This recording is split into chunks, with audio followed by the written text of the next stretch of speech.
When God tells Abraham that the other nations of the world will be blessed through the Jewish people, we might almost see that as ironic. Because even though it has been true, how often have the other nations of the world seen the opposite? That somehow the presence of the Jews is bad in their midst, has to be extirpated or somehow diminished. And yet we know how much we have blessed the world.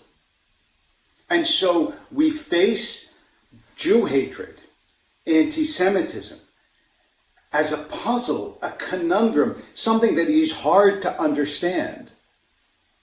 Perhaps the best single definition was given by Maurice Samuel when he said, "No one loves his alarm clock." And we do, again and again, revive the conscience of the world. And so we have to figure out what it is in our day, because in our day, as in every generation, never again is now. What do we do in our day to face the resurgence of hostility and anger and hatred that is directed against our people and our land? And I think we need to make distinctions. The Talmud is all about distinctions. First of all, we have to draw those who are our allies and well-wishers close. Sometimes we have such a relentlessly negative view that we don't realize how many people wish to stand with us, care for us, and love us. And we have to cherish them and embrace them. And then, second, we have to be careful not to respond to every statement of ignorance as hatred. As we need to embrace those who love us, we need to educate those who are hostile out of ignorance and elevate their knowledge of Judaism and the Jewish people and who we are and what we do and what we represent and where we have been.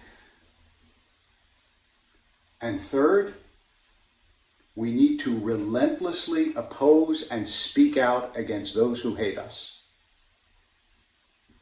In other words, it requires love, flexibility, and courage.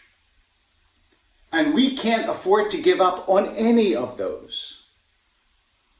This is a continuing fight, but it is also in some ways integrated into our mission. Because as we explain who we are, we come better to understand who we are. As we come closer to allies, we understand better what it means to be good in this world and to be kind. As we fight those who hate, we recognize that hatred of the Jews rarely travels alone. That we're fighting hatred on a broad front against many. You know, many years ago, 30, 40 years ago, some archaeologists were doing an excavation outside the walls of Jerusalem in the valley of Hinnom, Gehenna, which is the Jewish word for hell. And there they found 2 rolled up silver amulets, the oldest bits of Torah that exist in the world. You can see them if you go to the Israel Museum. And what did they find excavating in Gehenna, in hell, from the Torah? Yevarechecha Hashem v'yishmerecha. Yair Hashem panav elecha v'yichuneka. Yisa Hashem panav elecha v'yasim lecha shalom. May God bless you and keep you. May God's countenance shine upon you and be gracious to you. May God be with you and give you peace. The oldest bit of Torah we have is a blessing of peace that is snatched from hell. It's a combination of embrace, understanding, and courage. We can have that too. We should. We will. Never again.